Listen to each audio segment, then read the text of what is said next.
Fala pessoal, tudo bem com vocês? Sejam bem-vindos a mais um vídeo aqui no canal. E no vídeo de hoje eu vou falar da história de Luiz Santos, um jovem que, assim como muitos, usou um aplicativo de relacionamento para encontrar uma companhia. Companhia essa que o acabou levando para o seu fim. Esse caso aconteceu no ano de 2017 no Peru e é um dos casos que mais repercutiu no país. Bom, esse vídeo ficou maior do que eu esperava e ele está bem completo com várias informações aqui para vocês. E como de costume, se gostarem do meu conteúdo, deixa um like e um comentário que me ajuda muito. Então, sem mais delongas, bora pro vídeo. Luiz Santos, um rapaz de 19 anos, procurava por uma companhia e achou que a maneira mais rápida e fácil de conseguir era usando um aplicativo de relacionamento. Luiz estava certo, ele conseguiu uma companhia, mas essa companhia acabou lhe custando a sua vida em um crime que, embora já tenha sido concluído, possui algumas controvérsias. Antes de prosseguirmos, vamos conhecer melhor a história de Luiz e como ele se tornou vítima de um crime macabro. Luiz Sérgio Ramírez Santos nasceu em Puno, uma cidade localizada na costa do lago Titicaca, no Peru. Puno possui uma população de quase 130 mil habitantes. Ela é considerada uma das mais importantes cidades em relação à agricultura e pecuária do Peru. Uma curiosidade é que a maior parte da economia de Puno é dependente do mercado negro, com a importação e exportação de forma clandestina de produtos da Bolívia. Luiz era filho de Luiz Ramírez Catacora, um dos advogados mais importantes da cidade, que, além de atuar como juiz em Puno, ele era ex-chefe do Tribunal Penal da cidade. A mãe de Luiz era Nini Santos Portugal, uma médica cirurgiã renomada. O casal, além de Luiz, teve outro filho, que é alguns anos mais novo que Luiz, e não teve o seu nome divulgado devido ser menor de idade. Luiz foi descrito por familiares e amigos como sendo um jovem muito tranquilo, obediente, estudioso e que nunca havia se metido em problemas. Na época dos fatos, ele tinha 19 anos, já havia terminado o colégio e estava cursando o primeiro semestre da Faculdade de Arquitetura. Ele também estava estudando inglês e música, e no seu tempo livre, ele costumava sair com os amigos, andar de skate e tocar violão. Luiz morava em um apartamento com seus pais e seu irmão, localizado no distrito de Madalena del Mar. Ele tinha uma vida considerada muito boa e tranquila, que era dividida entre os estudos e as atividades de lazer com os amigos. No dia 10 de março de 2017, Luiz saiu de casa por volta das 6h40 da manhã. Ele foi para a aula de inglês e depois iria para a faculdade. No entanto, 12 horas depois, por volta das 6h40 da tarde, Nini, a mãe do jovem, recebeu uma mensagem assustadora no seu celular, vindo do celular do seu filho. Era uma foto de Luiz, aparentemente inconsciente e com um corte profundo no seu braço direito. Nessa mesma mensagem, dizia que Luiz havia sido sequestrado e que se a família quisesse que ele voltasse para casa sã e salvo, eles deveriam pagar por um resgate. Os sequestradores exigiram a quantia de 20 mil soles, algo em torno de 26 mil reais atualmente. Esse valor, segundo eles, seria o necessário para que Luiz fosse solto com vida. Muito assustada, Nini, a mãe do jovem, entrou em contato com seu marido e juntos eles comunicaram às autoridades a respeito do sequestro do seu filho. Enquanto os investigadores tentavam levantar informações para tentarem localizar Luiz, os pais do jovem ofereceram a quantia de 1.500 soles para os sequestradores e disseram para eles que demoraria mais tempo para que eles pudessem levantar o restante do dinheiro, já que eles teriam que ir ao banco. O valor oferecido pela família foi aceita pelos criminosos e depositado em uma conta bancária informada por eles. Durante todo esse tempo, a família de Luiz ficou totalmente assustada e desesperada, ainda mais pelo fato de que os criminosos não davam muitas informações a respeito do jovem, apenas diziam que após o resgate ser pago, ele seria libertado em segurança. Por volta das 9h05 da noite, uma nova mensagem foi enviada, novamente do celular de Luiz, mas dessa vez essa mensagem foi direcionada a um grupo de amigos do jovem. Nessa mensagem, supostamente escrita pelo próprio Luiz, Luiz dizia que havia sido sequestrado e que estava gravemente ferido dentro de uma caminhonete. Outras mensagens, além dessa, também foram enviadas do celular de Luiz, nesse mesmo grupo de amigos. Uma delas dizia que isso que estava acontecendo com o jovem era uma consequência por ele ter tido uma relação íntima com uma menor de 13 anos. Já outra mensagem dizia que se os amigos não pagassem um determinado valor em resgate, eles jamais veriam Luiz novamente. Os amigos do jovem, achando que tudo não passava de uma brincadeira, pois até então eles não tinham conhecimento do sequestro, perguntaram então de deboche como era que Luiz, que estava gravemente ferido, havia conseguido mandar mensagens para eles, ao invés de estar no hospital. Foi então que, nesse momento, os sequestradores mandaram a mesma foto que haviam mandado para a mãe do jovem, em que Luiz aparece inconsciente com um corte profundo em seu braço direito. Ao verem essa foto, os amigos de Luiz perceberam a gravidade da situação e ali eles tomaram conhecimento do sequestro. Sei que muitos de vocês devem estar se perguntando como é que os amigos mais próximos do jovem não sabiam que ele havia sido sequestrado. Isso provavelmente foi porque a polícia instruiu os familiares de Luiz a não contar sobre o sequestro para outras pessoas, a não ser que fosse relevante e que de alguma maneira isso ajudasse a polícia. Casos como esse são extremamente delicados e as autoridades sabem que qualquer descuido pode prejudicar o objetivo, que é trazer a vítima em segurança para casa. Como o Luiz vinha de uma família importante, é provável que, se a notícia do sequestro chegasse na mídia, logo ela estaria nas primeiras páginas dos jornais da região, e isso certamente iria pôr toda a investigação em risco. Pouco tempo depois dos amigos de Luiz receber aquelas mensagens e a foto no grupo, a Delegacia de Polícia de Santa Isabel recebeu uma ligação vinda de San Juan de Lurigancho. Nessa ligação, moradores do local informaram que tarde da noite, por volta das 10 ou 11 horas, um táxi parou na rua e dois jovens, sendo um homem e uma mulher, desceram e descarregaram um saco que parecia ser pesado e volumoso. Os dois deixaram esse saco bem no meio da calçada e, na sequência, foram embora. A princípio, os moradores acharam que se tratava de entulho ou algum tipo de lixo de construção, mas um dos moradores, que estava muito curioso, decidiu ir até esse saco e abri-lo,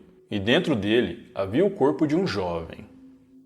Como praticamente toda a polícia da região estava ciente do sequestro, eles já esperavam pelo pior, e quando chegaram ao local onde o corpo estava, eles confirmaram que se tratava de Luiz Sérgio Ramírez Santos, de 19 anos. Luiz estava vestido com roupas velhas que não lhe pertenciam. Ele tinha tinta por todo o seu corpo e suas mãos e pés estavam amarrados com sinais claros de agressão. O corpo do jovem havia sido descartado na quadra 24 da Rua Constelação, em San Juan Lurigancho, a cerca de 18 quilômetros de sua casa. De acordo com o laudo da autópsia que havia sido realizado no ML Central de Lima, o corpo tinha várias perfurações causadas por um objeto perfuro-cortante. Além disso, também haviam marcas de sufocamento no pescoço do jovem. Mais tarde, muito aflita, Nini, a mãe de Luiz, foi até o ML de Lima, onde fez o reconhecimento oficial do filho. Após a descoberta sobre o que de fato havia acontecido com o jovem, tanto a família quanto amigos ficaram muito abalados e as investigações se intensificaram ainda mais. Inicialmente, os investigadores trabalharam com a hipótese de que o crime havia sido cometido com uma vingança contra o pai de Luiz, já que ele era ex-chefe do Tribunal Penal e juiz. Para os investigadores, era provável que um criminoso de alta periculosidade que o pai de Luiz tenha condenado poderia estar por trás do crime. Os investigadores também trabalharam com a hipótese de que talvez o crime tenha sido resultado de um sequestro mal sucedido. Enquanto as autoridades investigavam o caso, o corpo de Luiz foi velado na paróquia de Santo Antônio de Pádua, em Jesus Maria, em uma cerimônia que contou com centenas de pessoas, entre amigos, familiares e colegas de faculdade. Posteriormente, o jovem foi sepultado no cemitério de Lurin. A essa altura, toda a mídia, tanto a local quanto a regional, já estavam sabendo e noticiando o crime. Logo, a notícia a respeito do crime contra Luiz se espalhou rapidamente, e muitos acreditavam que as motivações eram vingança e que alguma organização criminosa estava por trás disso. Como não havia muitas evidências na cena do crime, os investigadores solicitaram as imagens das câmeras de segurança das proximidades do curso de inglês e da faculdade de Luiz, já que até então eles não sabiam o local e o horário em que ele havia sido levado. Os investigadores também solicitaram as imagens das câmeras de segurança do local onde o corpo de Luiz foi deixado, para saber se era possível rastrear os sequestradores a partir daquele ponto.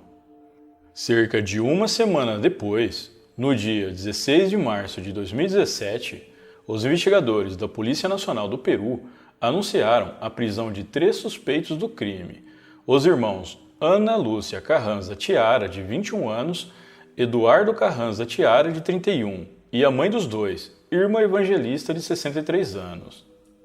Os investigadores chegaram a eles seguindo o rastro do táxi através dos registros das câmeras de monitoramento da cidade. Uma perícia completa foi realizada na casa dos suspeitos e, através de exames forenses, ficou evidenciado que havia muito sangue em uma das salas da casa, que iam desde as paredes, teto e piso. Além disso, também foram encontradas as roupas que pertenciam a Luiz, assim como algumas roupas dos suspeitos que estavam manchadas com sangue da vítima. Cerca de 2 dias depois, uma quarta pessoa foi presa. Se tratava de Aníbal Augusto Chalco Vilca Poma, de 21 anos, que era o namorado de Ana Lúcia Carranza Tiara. Com isso, Aníbal e Ana Lúcia foram levados para o interrogatório. Os investigadores, como de costume, acreditavam que os dois iriam se declarar inocentes o quanto pudessem, mas para surpresa deles, foi totalmente o contrário. Os dois não só confessaram o crime, como também deram detalhes friamente a respeito dele. Detalhes esses que deixou a equipe policial aterrorizada e que teriam classificado esse crime como um dos crimes mais assustador do país. Ana Lúcia vivia com seu irmão Eduardo e sua mãe Irma em San Juan de Lurigancho. Já o pai deles, Horácio Carranza, que segundo fontes era separado de Irma, não morava mais com a família. Tanto Ana quanto seu irmão Eduardo haviam sido diagnosticados com esquizofrenia paranoica quando ainda estavam no início da adolescência. Ana também sofria de ansiedade e outros problemas. No entanto, ambos faziam tratamento no Hospital Emílio Valdizan e, com isso, pode-se dizer que eles puderam ter uma vida relativamente normal. Ana sonhava em estudar na área da medicina, mas antes de iniciar os seus estudos, ela mudou de última hora para a tecnologia médica, na qual passou a cursar na Universidade de São Marcos. Porém, nos últimos anos, ela havia trancado e retomado seus estudos várias vezes por causa dos seus problemas psicológicos. Ana e a vítima, o Luiz, haviam se conhecido um ano antes, em março de 2016, através de um aplicativo de relacionamentos muito famoso chamado Tinder. Inicialmente, eles ficaram apenas na amizade e mantiveram contato por alguns dias, até que mais tarde decidiram marcar para se conhecerem pessoalmente em um shopping chamado Jockey Plaza. Após esse encontro no shopping, eles decidiram ir até um lugar mais reservado onde tiveram relações. No entanto, os dois tinham objetivos diferentes. Enquanto que Luiz buscava somente por algo casual e diversão, Ana Lúcia já fantasiava com algo mais romântico. E em sua cabeça, ela e Luiz seriam namorados. Após esse primeiro encontro, Luiz não quis mais ver a jovem e passou a ignorá-la. Ana mandava mensagens para ele quase que diariamente, praticamente implorando pela atenção do rapaz, e isso se seguiu por vários meses. Embora Ana estivesse interessada em Luiz e queria que ele fosse seu namorado, ela já tinha um namorado, e que inclusive, assim como Luiz, ela também conheceu através do Tinder. Eu estou falando de Aníbal Augusto, a quarta pessoa presa pelas autoridades por suspeita de participação no crime. Em sua cabeça, Aníbal sentia que tinha o dever de proteger Ana. O seu amor, se assim podemos dizer, era pautado nisso, como se ele fosse uma espécie de protetor especial da jovem. Para Aníbal, ele era o único que poderia proteger Ana, e não havia mais ninguém no mundo que pudesse fazer isso além dele. Após Ana ter traído Aníbal com Luiz e não ter tido a atenção e o relacionamento romântico que ela achou que teria, com até a possibilidade de trocar de namorado, ela então entrou em contato com Aníbal e mentiu para ele, dizendo que Luiz a havia enganado e que ele forçou relações com ela. E isso, obviamente, deixou Aníbal enfurecido. Durante os meses seguintes, após o primeiro encontro entre Ana e Luiz, Ana mandou diversas mensagens para o rapaz, insistindo para revê-lo, como eu já mencionei. Nos primeiros meses que Ana mandou mensagem para Luiz, de fato, ela queria se encontrar com o rapaz para ficar com ele. Contudo, quando Ana percebeu que Luiz não queria mais nada com ela inventou aquela história para Aníbal e continuou mandando mensagens para Luiz, mas dessa vez, o objetivo dela era a vingança. A insistência de Ana rendeu frutos, e no dia 9 de março de 2017, Luísa procurou novamente, dizendo que queria marcar um encontro, deixando claro para ela que era somente algo casual. Mal sabia o rapaz que estava prestes a entrar na Toca dos Lobos. No dia seguinte, 10 de março, Luiz saiu de casa cedo, dizendo que iria para o curso de inglês.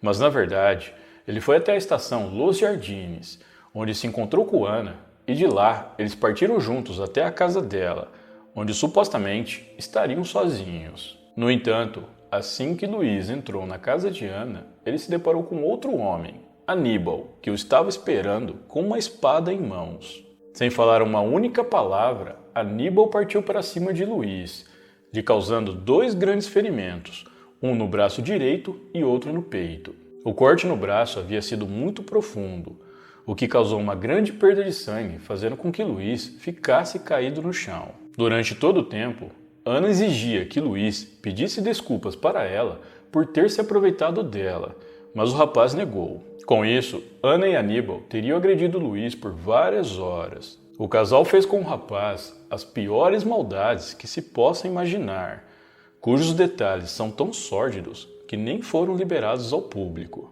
Só para se ter uma ideia, o médico legista que analisou o corpo de Luiz disse que ele perdeu cerca de 4 litros de sangue antes de falecer. Ainda segundo esse médico, Luiz estava consciente a maior parte do tempo e sofreu muito. Nessa parte em que Ana e Aníbal ficaram várias horas agredindo Luiz, há uma controvérsia. Ana teria afirmado em seu depoimento que eles teriam pego um torniquete para colocar no braço de Luiz a fim de estancar o sangramento. Segundo Ana, eles iriam socorrer o rapaz para evitar que ele falecesse. Porém, ainda segundo Ana, Luiz teria dito a eles que era para deixá-lo em paz, pois ele não queria mais viver. Ana disse que Luiz teria confessado a ela que ele já havia tentado por diversas vezes tirar a própria vida, mas não tinha conseguido e que aquela era a sua chance. Com isso, devido a esse suposto desejo de Luiz, ele não teria reagido em nenhum momento. Ele simplesmente teria ficado rindo e falando coisas sem sentido, esperando que tudo acabasse, como se aquela situação fosse indiferente para ele. No final, Luiz teria falado que o seu desejo era ser sufocado e ainda teria pedido para gravar vídeos de despedida para todos os seus familiares e amigos. Essa parte dos vídeos realmente foi confirmada pela polícia. Eles de fato existem, o que deixa esse caso mais macabro ainda. Após a gravação desses vídeos, Ana disse que realizou o desejo de Luiz, pegando uma corda e o sufocando com ela. Aníbal confirmou a versão de Ana e inclusive disse que realmente eles tinham colocado um torniquete no braço de Luiz e pensaram em chamar um amigo para socorrê-lo. Para a família de Luiz, essa versão dos fatos não faz o menor sentido, já que o rapaz, em nenhum momento de sua vida, teria apresentado qualquer indício de que queria tirar a própria vida. Embora realmente tenham sido encontrados alguns vídeos no celular de Luiz se despedindo de sua família e amigos, os investigadores acreditam que, na verdade, ele foi coagido a fazer essas filmagens. Após Luiz já estar sem vida, Aníbal colocou o corpo dele dentro de um saco, passou tinta spray para que a química mascarasse todas as evidências de DNA e depois o colocou dentro de uma mala. O casal então chamou um táxi e foi nesse momento que eles começaram a extorquir a família de Luiz, dizendo que ele só voltaria para casa em segurança se eles pagassem um resgate, sendo que na verdade o rapaz já estava sem vida. Depois disso, eles abandonaram o corpo de Luiz na calçada e juntos o casal foi até o shopping Plaza Norte, onde sacaram parte do dinheiro que a família de Luiz havia transferido para eles e dali eles foram comer em uma lanchonete fast food. Eduardo, irmão de Ana, declarou em depoimento que 2 dias antes do crime, ele acompanhou Aníbal até uma loja onde Aníbal teria comprado um saco. Eduardo afirmou que Aníbal ainda pediu para que ele entrasse dentro desse saco como se fosse uma espécie de brincadeira, mas na verdade Aníbal estava medindo o saco para saber se o corpo de Luiz caberia dentro. Como não havia evidências concretas que ligassem Eduardo, o irmão de Ana, e Irma, a mãe dela, ao crime, ambos foram liberados pela polícia e não foram acusados de participação no caso. Além disso, Ana e Aníbal confessaram em depoimento que só eles foram os responsáveis no planejamento e execução do crime e que mais ninguém os ajudou. Apesar de Ana ter afirmado que Luiz a forçou a ter relações com ele, todas as provas indicam que isso não passa de uma mentira.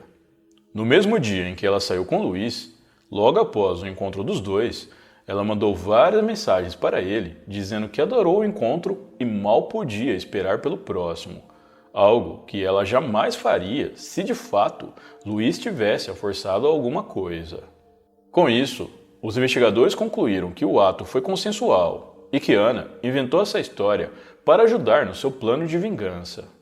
Para os investigadores, não há dúvidas de que Ana, após ter sido ignorada por Luiz, teria se sentido usada, ficado obcecada e criado uma fantasia em sua cabeça para conseguir se vingar dele.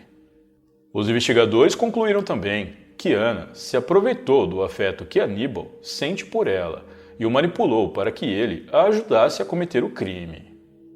Durante o tempo que ficaram presos, Ana e Aníbal foram submetidos a uma avaliação psiquiátrica que concluiu que ambos eram 2 pessoas totalmente apáticas, sem sentimentos e sem capacidade de empatia. No final de março de 2017, ocorreu a primeira audiência dos 2 acusados no 7º Tribunal da Prisão de Lima Leste, no qual foi determinado a prisão preventiva de Ana Lúcia e Aníbal por sequestro, extorsão e por terem tirado a vida de Luiz. Ana se manifestou dizendo que não aceitaria ficar presa e que, se ficasse, tiraria sua própria vida. Bom, isso não adiantou de nada, já que Ana Lúcia Carranza Tiara foi enviada para o complexo penitenciário só para mulheres de Chorrillos. Já Aníbal Augusto Chalco Vilcapoma foi enviado ao complexo penitenciário de Ancorar 1. Após isso, os pais de Ana tentaram intervir, dizendo que a filha tinha esquizofrenia paranoica e que por vezes fazia as coisas sem ter a intenção e perdia o controle por conta de suas crises. Eles afirmaram ainda que ela teria feito isso não por sua vontade própria, mas que tudo teria sido um impulso devido às suas alucinações. No entanto, no exame mental em que Ana foi submetida após ter sido presa, foi concluído que ela tinha plena consciência dos seus atos e que, inclusive, ela havia planejado tudo vários dias antes e ainda manipulou Aníbal para ajudá-la. Foi comprovado ainda que, desde o planejamento e execução do crime, ela se encontrava medicada, o que indicava que isso não era uma simples crise de esquizofrenia paranoica. O mesmo exame mental teria indicado que ela, na verdade, era uma mulher fria, violenta e que sabia das consequências que teria após tirar a vida de Luiz. Mas mesmo assim, ela estava disposta a sofrê-las, apenas para ter o gosto da vingança. Menos de um ano após a sua prisão, Ana, juntamente com outras detentas, conseguiu escapar através da área de visitas. Mas essa fuga não durou muito e ela foi capturada pelas autoridades pouco tempo depois. Como consequência disso, Ana foi transferida para uma prisão de segurança máxima, a prisão de Concepción de Junín. Até o momento em que gravo este vídeo, tanto Ana quanto Aníbal continuam presos e aguardam seus julgamentos, que ainda não têm data definida. O caso de Luiz Santos chamou muita atenção, não só pelo motivo fútil e crueldade do crime, como também pelo fato do perigo que é se relacionar com pessoas desconhecidas através de um aplicativo de relacionamento. Isso até chegou a gerar um debate no país, onde algumas pessoas disseram para que deixasse claro as suas intenções antes de se relacionarem, para que nenhuma das partes saia magoada e outros crimes por vingança possam acontecer. Bom, pessoal, então é isso. Muito obrigado por me assistir até o final. Eu vou ficando por aqui. Um grande abraço e até a próxima.